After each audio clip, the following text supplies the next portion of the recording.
Roving টেলসে তোমাদের স্বাগতম। বাংলা সাহিত্য বিভিন্ন সাহিত্যিকের রচনায় সমৃদ্ধ। তার মধ্যে ভৌতিক রচনা অনন্য স্থান অধিকার করে আছে। ভৌতিক গল্প আমাদের সকলের মনের মণিকোঠায় জায়গা করে রেখেছে, কেননা আমরা অল্প বিস্তর সকলেই ভয় পেতে ভালোবাসি। আমার সবসময় চেষ্টা থাকে যাতে তোমাদের বিভিন্ন রচনাকারের ভৌতিক ও রোমাঞ্চকর গল্প শোনাতে পারি। তাই আমার অনুরোধ, তোমরা চ্যানেলটিকে সাবস্ক্রাইব করে রেখো আরও এরকম ভৌতিক গল্প শোনার জন্য। আজ তোমাদের জন্য ধ্রুবজ্যোতি চৌধুরীর ভৌতিক গল্প শয়তানের জাগরণ। প্রধান চরিত্রে গল্পের কথক ক্যাপ্টেন মাথুর, ক্যাপ্টেন ভার্গব আর ক্যাপ্টেন মাইকেল জন। শুরু হচ্ছে আজকের গল্প শয়তানের জাগরণ।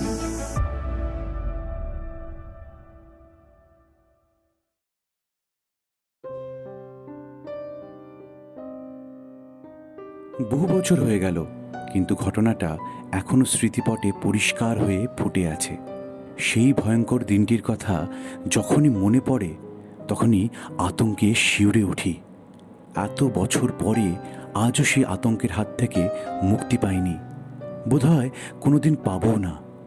অথচ ঘটনাটা এমনই যে কেউ সেটা বিশ্বাসই করতে চায় না, ভাবে আমার বোধহয় ভুল বকবার অভ্যেস আছে। কি করে তাদেরকে বোঝাই যে ঘটনাটা একেবারে অক্ষরে অক্ষরে সত্যি। একজন সাক্ষীও ছিল, কিন্তু সে আর ইহজগতে নেই।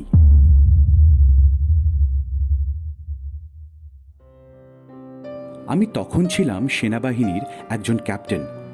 কিছুদিন আগেই প্রতিবেশী দেশের সঙ্গে এক দফা জোর লড়াই হয়ে গেছে। সে লড়াইয়ে আমাদের অপ্রস্তুত সেনাবাহিনীকে প্রচুর ক্ষয়ক্ষতির শিকার করতে হয়েছে। তাই লড়াই শেষ হওয়ার পরেই আমাদের সেনাবাহিনীকে ঢেলে সাজানোর ব্যবস্থা করা হলো, আর আমাকে পাঠানো হলো সীমান্তের এক সামরিক ঘাঁটিতে। ঝড়ের ঠিক পরেই যেমন প্রকৃতি শান্ত হয়ে যায়, তেমনি লড়াইয়ের উত্তেজনার পর আমাদের দৈনন্দিন জীবনযাত্রাও তখন হয়ে পড়েছিল খুবই নিরুত্তাপ, একঘেয়ে। রুটিন বাঁধা কাজকর্মের পর বাকি সময়টা আমরা সবাই মিলে খাওয়া দাওয়া, গল্পগুজব করে আর তাস খেলেই কাটিয়ে দিতাম। বিশেষত তাস খেলাটা খুবই চলতো। আমি যে ব্যারাকটায় থাকতাম সেটা ছিল বেশ বড়সড়, দোতলা, ঠিক ইংরেজি এল অক্ষরের মতো। আশেপাশে কিছুটা দূরে দূরে আরও অনেকগুলো ব্যারাক। ব্যারাকগুলোর সামনে ও পিছনে অনেকখানি ফাঁকা মাঠ। সেখানে আমাদের ড্রিল, প্যারেড, খেলাধুলা এইসব হতো। আমাদের তাসের আসর বসতো একতলার ঠিক মধ্যিখানে একটা বড় ঘরে, যাকে আমরা বলতাম ক্লাব ঘর। সেই তাসের আসরে সবচাইতে পাকা খেলোয়াড় ছিল আমাদের ব্যারাকের মাইকেল জন। তাসের যে কোনো রকম খেলাই হোক না কেন, শেষ পর্যন্ত দেখা যেত সেই জিতছে। আমাদের ব্যারাকের সব তাসরে তো বটেই, অন্যান্য ব্যারাক থেকে যারা খেলতে আসতো তারাও যে যার পকেট ফাঁকা করেই ফিরত। প্রথম প্রথম কেউ কিছু মনে করেনি, হাসি ঠাট্টা করেই ব্যাপারটা উড়িয়ে দিয়েছে। কিন্তু যতই দিন যেতে লাগলো ততই জনের জেতার বহর বেড়ে যেতে লাগলো। ওর অবিশ্বাস্য তাসের হাত আর ভাগ্য নিয়ে শুরু হয়ে গেল ফিসফাস চাপা গুঞ্জন। একজন তো আবার ওর সম্বন্ধে খোঁজ খবর নিয়ে আমাদের জানালো জনের ভাবগতিক মোটেই সুবিধের নয়। বেহিসেবি খরচ করাটা নাকি ওর মজ্জাগত অভ্যাস, আর সবসময় নাকি ও ধার দেনায় ডুবে থাকে। এসব জানা সত্ত্বেও কিন্তু জনের আড্ডা মারা বা তাসের আসরে বসানো বন্ধ হলো না। তার কারণ জনের চেহারা আর বাহ্যিক আচার ব্যবহারে এমন এমন অমোঘ আকর্ষণ আর সম্মোহনী শক্তি ছিল যে ওকে চট করে কেউ এড়িয়ে যেতে পারত না। মজার মজার গল্প বলে গান করে মজলিস জমাতেও জন ছিল সিদ্ধহস্ত। তবে আস্তে আস্তে কিন্তু ওর উপর সকলের মোহ কেটে যেতে লাগলো। অনেকেই নিশ্চিতভাবে বুঝতে পারল যে তার তাস ভাজবার সময় ও বিলি করবার সময় জন হাতের কায়দায় কিছু তাস সরিয়ে ফেলে। আমাদের মধ্যে কয়েকজন তককে তককে রইল জনকে হাতে নাতে ধরার জন্য। ঘটনাটা যেদিন ঘটল সেদিনটা ছিল রোববার। সবে শীত পড়তে আরম্ভ করেছে, বেলা ছোট হয়ে এসেছে। সেদিন আমাদের ব্যারাকের মাঠে সারা দিন ধরে খেলাধুলার আয়োজন করা হয়েছিল। সব অনুষ্ঠান যখন শেষ হলো তখন প্রায় সন্ধ্যা ঘনিয়ে এসেছে। জন একদল বন্ধুবান্ধব নিয়ে সকাল থেকেই ক্লাব ঘরে তাসের আসর জমিয়ে বসেছে। আমার কয়েকজন বন্ধুবান্ধব এসছিল। তাদের এগিয়ে দিতে গিয়ে গল্প করতে করতে আমিও বেশ খানিকটা চলে গিয়েছিলাম। যখন ফিরে এলাম তখন অন্ধকার নেমে এসেছে ভালোভাবে। আমাদের ব্যারাকের মাঠ একদম ফাঁকা হয়ে গিয়েছে। গেট দিয়ে ঢুকে হাঁটতে হাঁটতে সামনের দিকে মুখ তুলে তাকাতেই দেখলাম ক্লাব ঘরের বাইরে একটা জানালার সামনে দীর্ঘদেহী একজন লোক দাঁড়িয়ে আছে।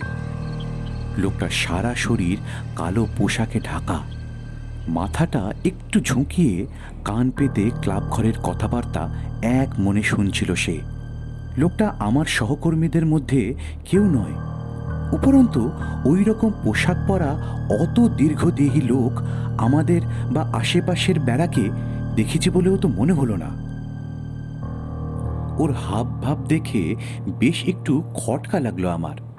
কোনো সৈনিক ছাউনিতে একেবারে ভেতরে এরকম একজন অচেনা লোকের থাকাটাই মোটেই নিরাপদ নয়। বিপদের আভাস পেয়ে মনটা চঞ্চল হয়ে উঠল। ইতিমধ্যে ক্লাব ঘরে খুব চড়া গলায় তর্কাতর্কি শুরু হয়ে গিয়েছিল। একাধিক লোক একসঙ্গে চেঁচাচ্ছিল। তাদের মধ্যে জনের গলায় শোনা যাচ্ছিল বেশি। সে যেন খুব উত্তেজিতভাবে কি একটা কথার প্রতিবাদ করে চলেছে। আরও কয়েক পা এগিয়ে যেতেই ক্যাপ্টেন মাথুরের গলা কানে এলো। সে খুব রাগতভাবে বলছে, দেখো জন, বেশি চেঁচিও না, বুঝলে? অনেক দিন ধরেই আমাদের সন্দেহ হচ্ছিল যে তুমি তার হাত সাফাই করো। আজ একেবারে হাতে নাতে ধরেছি। এক্ষুনি তাস দেবার সময় তুমি কোড়ে আঙুল দিয়ে প্যাকেটের তলার দিক থেকে তাস টেনেছো, আমি স্বচক্ষে দেখেছি। সবার হাতের তাস গোনো, তোমার কাছে একটা তাস নিশ্চয়ই বেশি পাওয়া যাবে। শিগগির তাস দেখাও। জন অবশ্য অত কাঁচা ছেলে নয়। সে প্রাণপণে প্রতিবাদ করতে লাগলো। কিন্তু দেখা গেল মাথুরকেই সবাই সমর্থন করছে। তারা সবাই চাইছে যে জনের হাতের তাস পরীক্ষা করে দেখা হোক। হঠাৎ সকলের মিলিত কণ্ঠস্বর ছাপিয়ে জনের গলা শোনা গেল। যে ভয়ঙ্কর শপথ সে করল তা বলতে এখন আমার গলা কেঁপে যাচ্ছে। সে বলে উঠল, শোনো সবাই, আমি মোটেই তাস চুরি করিনি। যে কোনো শপথ আমি করতে পারি। যদি আমি তাস সরিয়ে থাকি তাহলে এক্ষুনি যেন অন্ধকারের রাজা নরকের প্রভু শয়তান এসে আমাকে চিরদিনের জন্য নিয়ে চলে যায়। জনের মুখ থেকে এই কথাগুলো বেরোনোর সঙ্গে সঙ্গে যেন একটা ভোজবাজি ঘটে গেল। চমকে উঠে দেখলাম দীর্ঘদেহী লোকটা এক লাফে খোলা জানালা দিয়ে ক্লাব ঘরের ভেতরে ঢুকে গেল। ভেসে এলো জনের তীব্র তীক্ষ্ণ আর্তনাদ। তারপরে একটা ঘর ঘর আওয়াজ, কয়েক সেকেন্ড মাত্র। তারপর সেই দীর্ঘদেহী লোকটা এক লাফে জানালা দিয়ে বেরিয়ে এলো। বিস্ফারিত চোখে দেখলাম তার কাঁধে ঝুলন্ত অবস্থায় জন ছটফট করছে। আমি তখনও কিছুটা দূরে ছিলাম। তড়িঘড়ি পা ফেলে ওদের কাছে গিয়ে পৌঁছবার আগেই লোকটা এক দৌড়ে ব্যারাক বাড়িটার কোণ ফিরে আমার চোখের আড়ালে চলে গেল। একবার এক পলকের জন্য ওদের দুজনের মুখটা দৃষ্টিগোচর হয়েছিল।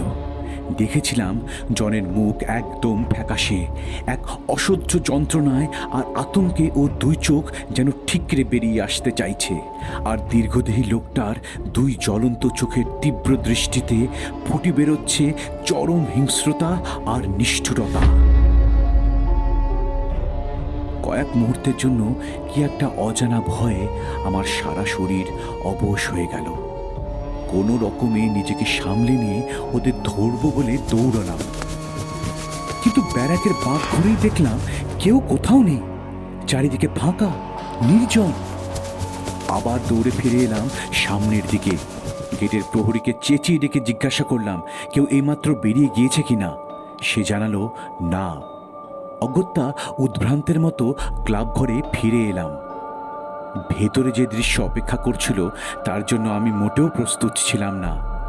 দেখলাম যে জনকে মাত্র কয়েক সেকেন্ড আগে দীর্ঘদেহী অচেনা লোকটার কাঁধে ছটফট করতে, দেখছি সে সশরীরে ঘরের একটা ইজি চেয়ারে চিত হয়ে পড়ে আছে। ভাগ্যক্রমে ক্লাবে সেই সময় আমাদের এক ডাক্তার বন্ধু ছিল। সে পরীক্ষা করে জানালো জন মারা গিয়েছে। হতবুদ্ধি হয়ে একটা চেয়ারে বসে পড়লাম। চোখের সামনে তখন সমস্ত বিশ্ব ব্রহ্মাণ্ড দুলছে। ঘরের ভেতরের এত লোকের চিৎকার চেঁচামেচি যেন কানেই যাচ্ছিল না।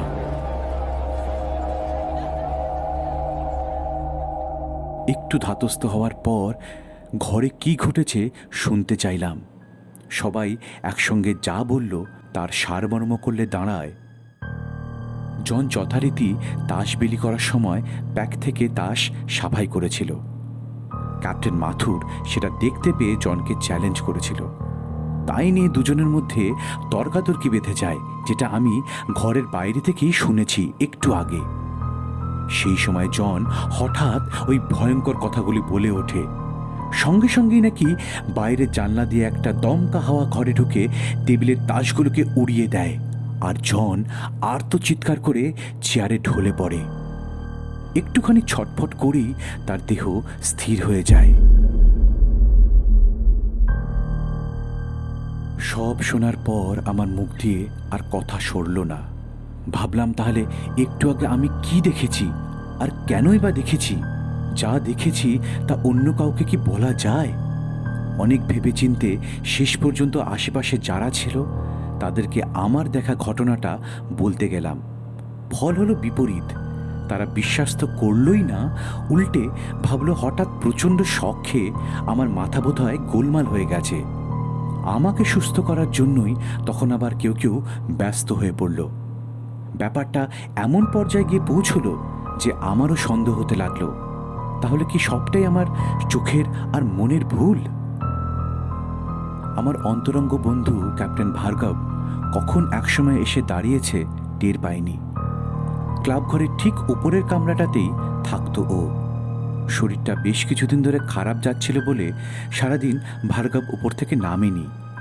আমার কথা শুনে উদ্ভ্রান্তের মতো সে জিজ্ঞাসা করল, চৌধুরী, তুমি দেখেছ? জনের জন্য যে অপেক্ষা করছিল তাকে দেখতে পেয়েছো তাহলে?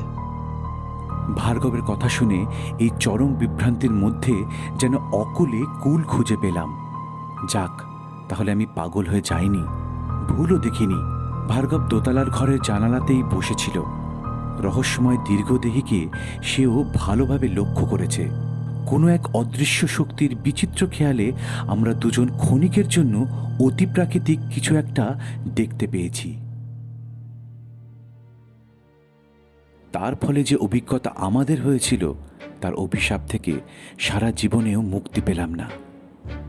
আমাদের দুজনের মুখে হুবহু একই ঘটনার বর্ণনা শুনে ব্যারাকের অন্যান্য লোকেরা প্রথম একটু থমকে গিয়েছিল, কেউ কেউ ভয়ও পেয়েছিল, কিন্তু বেশিরভাগ সহকর্মী আমাদের পাগল আর মিথ্যেবাদী বলে বিদ্রূপ করেছিল। যাই হোক, এরপর থেকে ব্যারাকে তাস খেলা একেবারে বন্ধ হয়ে গেল। ওই দিনের ঘটনা নিয়ে কেউ খোলাখুলি আলোচনাও করতো না, তবে চাপা গুঞ্জন তল্লাটের সব কটা ব্যারাকেই চলত। আমাকে আর ভার্গবকে সবাই যেন এড়িয়ে যেতে লাগলো। ভার্গব অবশ্য এর অল্প কদিন পরেই এক জীব দুর্ঘটনায় মারা যায়। কিন্তু আমি এখনো বেঁচে আছি, আর সেদিনের দুঃসহ স্মৃতির বোঝা বয়ে চলেছি। এখনো মাঝে মাঝে সেই ভয়াবহ দৃশ্যটা স্বপ্নে দেখে ঘুম ভেঙে যায়, আর আতঙ্কে হিম হয়ে উঠে বসে বিনিদ্র রজনী কাটাই।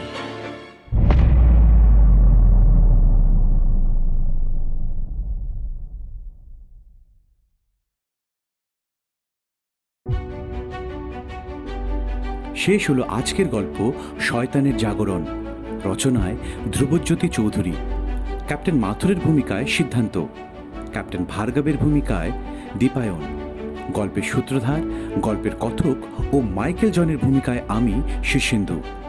কেমন লাগলো তোমাদের এই গল্প আমায় অবশ্যই কমেন্টস করে জানাবে। ভালো লাগলে চ্যানেলটিতে অবশ্যই একটা লাইক দেবে ও সাবস্ক্রাইব করে রাখবে। থাম্বনেল ডিজাইন করেছে সৌভাগ্য। পরিশেষে প্রীতমকে আমার আন্তরিক কৃতজ্ঞতা জানাই সবসময় আমার পাশে থাকবার জন্য। এরপরে আবার একটা ভৌতিক গল্প নিয়ে খুব শিগগিরই হাজির হব তোমাদের কাছে। ভালো থেকে সকলে।